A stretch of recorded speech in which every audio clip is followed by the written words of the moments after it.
TCC 1273 Abundant Life in Christ. TCC 1273. Une veille abondante en Christ.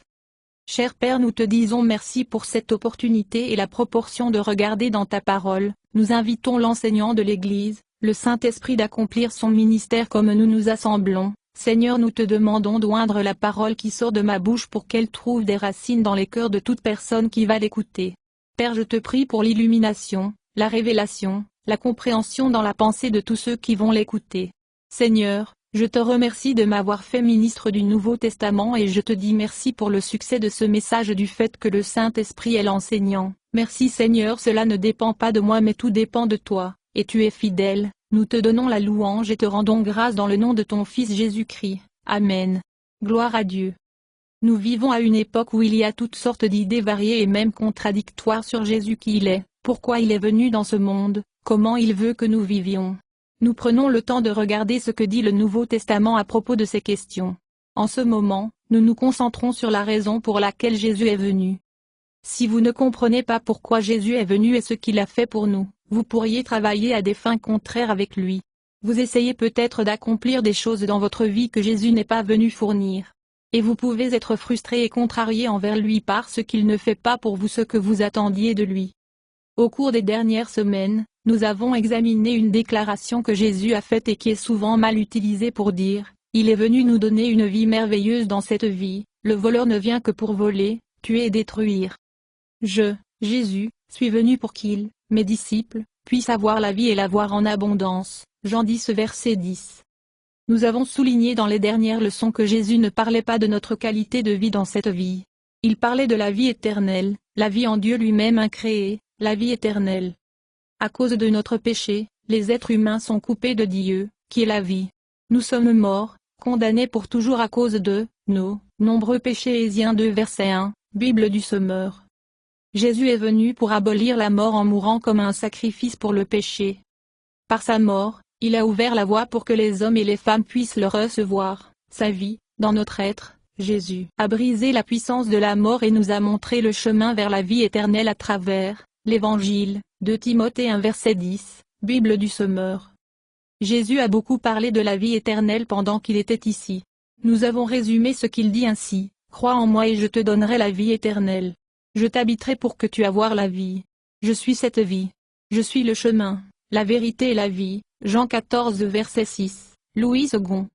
Jean l'apôtre, l'un des plus proches disciples de Jésus et celui qui a enregistré Jean 10 verset 10, écrit, Jésus-Christ est le seul vrai Dieu, et il est la vie éternelle, Jean 5 verset 20, Bible du Sommeur.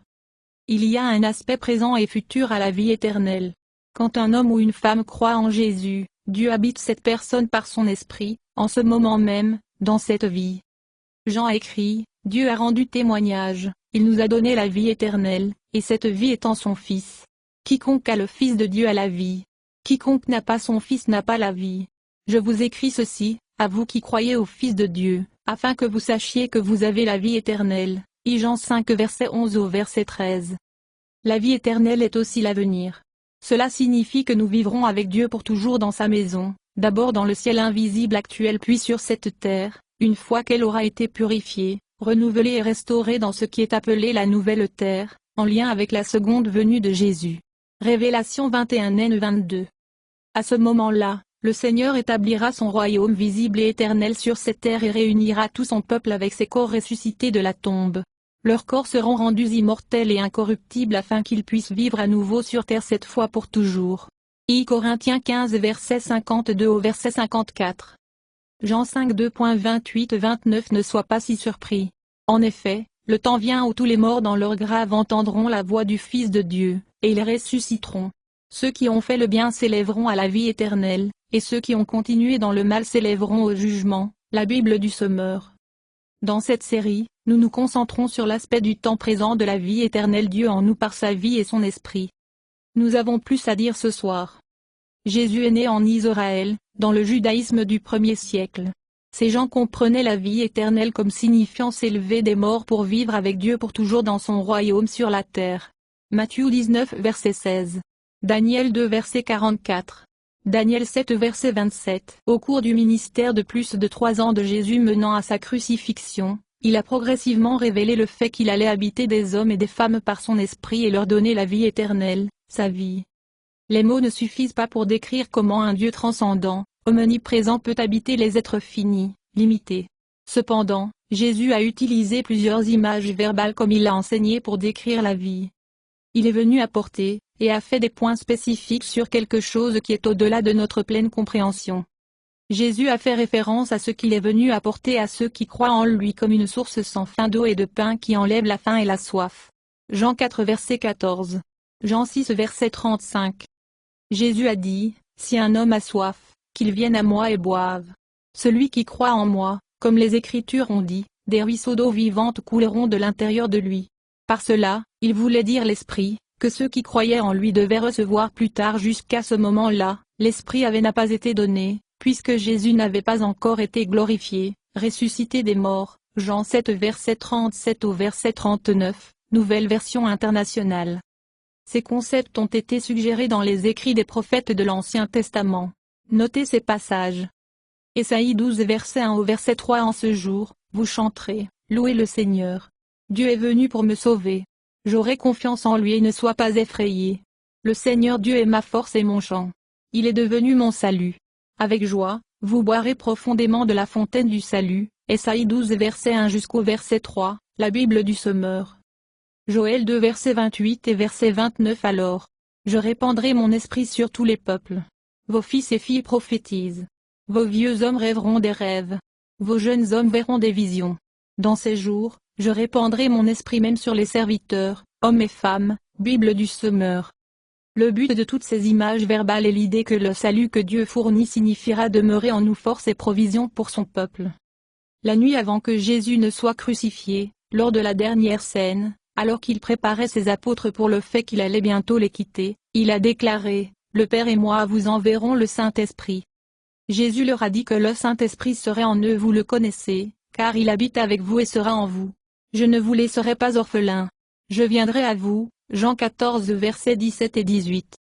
Il a continué, « Tout comme le Père est en moi, je serai en toi par mon esprit quand je serai ressuscité, vous saurez, pour vous-même, que je suis en mon Père, et vous êtes en moi, et je suis en vous. » John 14 verset 20, la Bible amplifiée.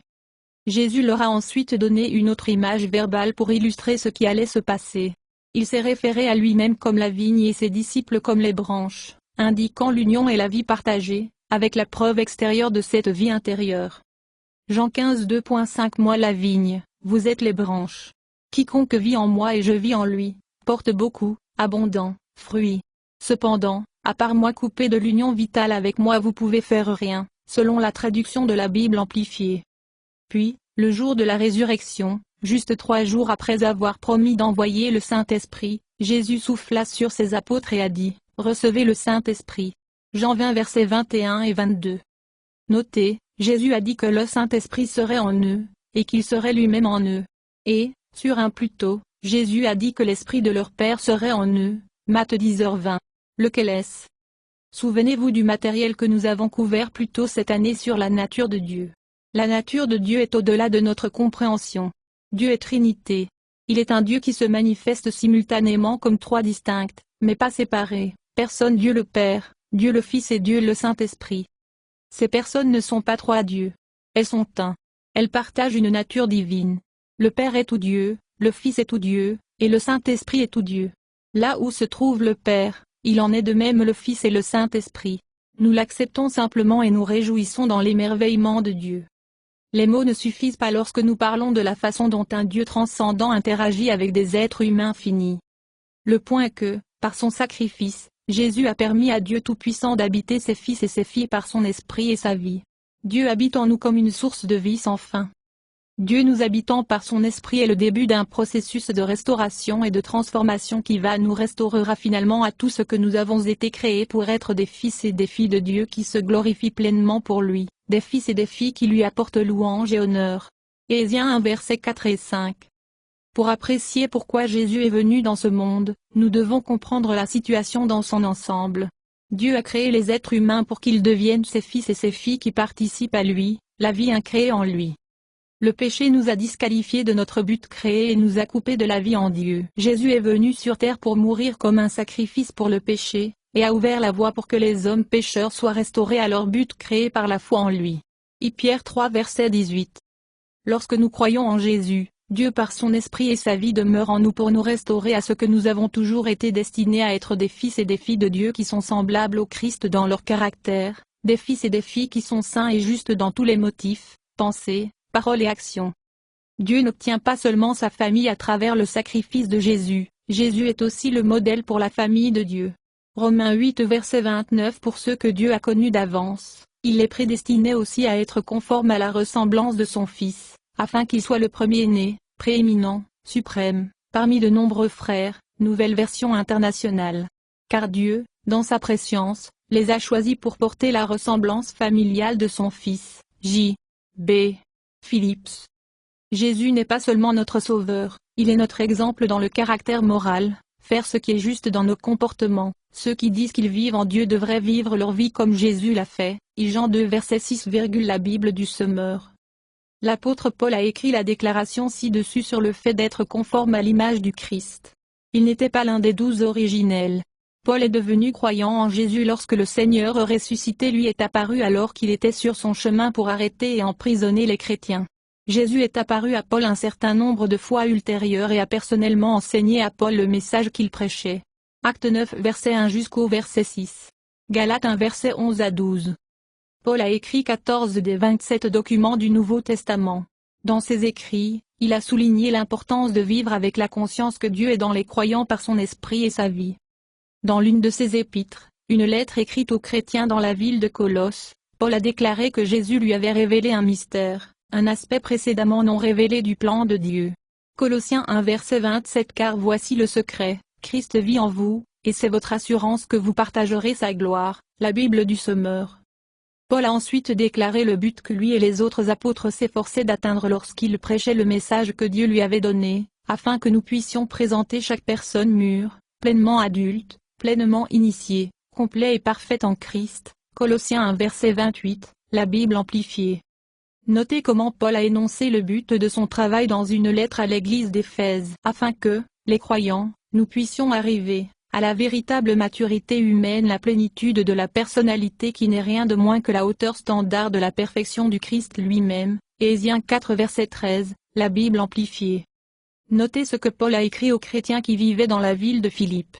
Paul avait établi ce groupe de croyants. Il a écrit en partie pour leur rappeler ce qu'il leur a enseigné quand il était avec eux.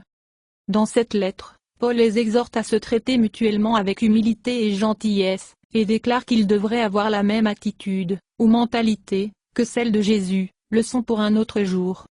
Paul les a exhortés à agir comme Jésus. Il était un fils obéissant et un serviteur de son prochain.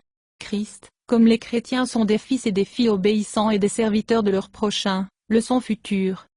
Dans ce contexte, Paul a écrit, « Et maintenant que je suis absent, vous devez être encore plus attentifs à mettre en action l'œuvre salvifique de Dieu dans votre vie, obéissant à Dieu avec une profonde révérence et crainte. » Philippiens 2 ph 2h12, 12, NLT. Le salut est bien plus qu'obtenir un billet pour le ciel et une évasion de l'enfer. Le salut est la restauration complète de la nature humaine, tout ce que nous sommes en tant qu'humains, par le pouvoir de Dieu sur la base de la mort sacrificielle de Jésus. Cette restauration est un processus qui commence lorsque nous passons de vivre pour nous-mêmes à vivre pour Dieu. Jésus est mort pour tous, afin que tous ceux qui vivent ne vivent plus pour eux-mêmes et pour eux-mêmes, mais pour celui qui est mort et a été ressuscité pour eux. 2 Corinthiens 5 verset 15, la Bible amplifiée. Cette restauration sera achevée lorsque nos corps seront ressuscités de la tombe et glorifiés ou rendus immortels et incorruptibles en rapport avec la seconde venue de Jésus. John 3 verset 2. En ce moment, nous devons grandir à l'image du Christ et devenir de plus en plus comme Jésus dans notre caractère, attitude et action. C'est ce que signifie travailler sur votre propre salut ou mettez en action l'œuvre salvatrice de Dieu dans votre vie. Paul poursuit en disant que nous devrions faire cela avec la conscience que Dieu est en nous par son esprit, pour nous aider alors que nous choisissons d'obéir à l'ordre de marcher comme Jésus a marché, car Dieu travaille en vous, vous donnant le désir de lui obéir et le pouvoir de faire ce qui lui plaît. Philippiens 2 verset 13, la Bible amplifiée. Notez la toute prochaine chose que Paul a écrite, une instruction spécifique sur la façon dont les chrétiens devraient se comporter. Dans tout ce que vous faites, évitez de vous plaindre et de discuter, afin que personne ne puisse dire un mot de blâme contre toi, Philippiens 2 versets 14 à 15, la Bible du semeur. Il a continué, vous devez vivre propre, innocente, vie en tant qu'enfant de Dieu dans un monde sombre plein des personnes corrompues et perverses. Que vos vies brillent de mille feux devant elles. Philippiens 2, versets 14 et verset 15. Nous laissons la lumière du Christ briller dans notre vie en agissant comme il le ferait. Jésus s'est donné lui-même pour que nous puissions nous racheter de toute méchanceté et se purifier lui-même d'un peuple qui est à lui très propre, désireux de faire ce qui est bien. Tite 2h14, NIV. Le bien signifie ce qui est moralement juste. Le point pour l'instant est que lorsque nous choisissons d'obéir à Dieu et d'agir de manière semblable au Christ, Dieu en nous par son esprit, fournit la force dont nous avons besoin pour suivre notre choix. Vivre avec la conscience que Dieu est en vous devrait affecter la façon dont vous vous voyez ainsi que votre façon de vivre. Considérez un autre endroit où Paul a exhorté les chrétiens à vivre avec la conscience que Dieu est en eux. Dans le contexte de l'exhortation des chrétiens à ne pas s'engager dans le péché sexuel, Paul a écrit, I Corinthiens 6 verset 17. Mais la personne qui est unie au Seigneur devient un seul esprit avec lui, la Bible amplifiée. Puis Paul dit, n'es-tu pas conscient que ton corps est un temple du Saint-Esprit qui est en toi, que tu as comme un don de Dieu, I Corinthiens 6 verset 19. Williams. Tu ne t'appartiens pas à toi-même, car Dieu t'a acheté à un prix élevé, 1 Corinthiens 6, du verset 19 au verset 20. Alors, honore Dieu et rends-lui gloire dans ton corps, I Corinthiens 6 verset 20, Bible amplifiée. Conclusion, nous n'avons pas dit tout ce que nous devions dire, mais considérez ces points alors que nous sommes proches. Jésus n'est pas venu à faire de cette vie le point culminant de notre existence. Jésus est venu nous donner la vie éternelle, abondamment. Jean 10 verset 10. Le mot grec traduit abondamment signifie superabondant en quantité ou supérieur en qualité. Paul utilisait ce même mot dans son épître aux chrétiens à Éphèse. Éphésiens 3 verset 20. Maintenant, à lui qui, par conséquence de la action de sa puissance qui est à l'œuvre en nous, est capable de réaliser son but et de faire superabondamment, bien au-delà de tout ce que nous osons demander ou penser. Bible amplifiée.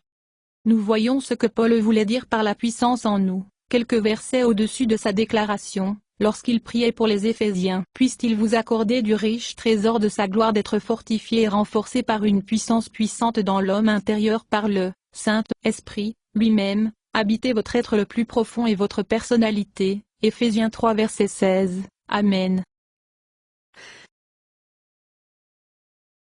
Le point est que si vous êtes un disciple de Jésus, s'il est votre Seigneur et Sauveur, alors Dieu est en vous par son Esprit pour vous restaurer à ce qu'il a l'intention que vous soyez, et pour vous donner les moyens de vivre comme il veut que vous viviez. Nous devons développer et apprendre à vivre avec la conscience que Dieu est en nous par son Esprit pour nous renforcer et nous changer. Cela nous aide à voir, non seulement la valeur que nous avons pour Dieu, mais aussi la responsabilité que nous avons de vivre d'une manière qui honore son nom. Jésus a dit, que ta lumière brille ainsi devant les hommes afin qu'ils voient ton excellence morale. Et honore, loue et glorifie ton Père qui est dans les cieux. Matthieu 5 verset 16, Bible amplifiée. Une vie abondante est d'être restaurée à notre but créé en devenant participants de l'Esprit et de la vie de Dieu, puis, par l'Esprit de Dieu en nous, être conforme à l'image du Christ, devenir semblable au Christ dans son caractère, un fils ou une fille qui plaît pleinement à notre Père Dieu. Ma prière est que par ces leçons chacun de nous sera inspiré pour marcher comme Jésus a marché. Laissez Jésus vous faire confiance à travers sa parole, la Bible.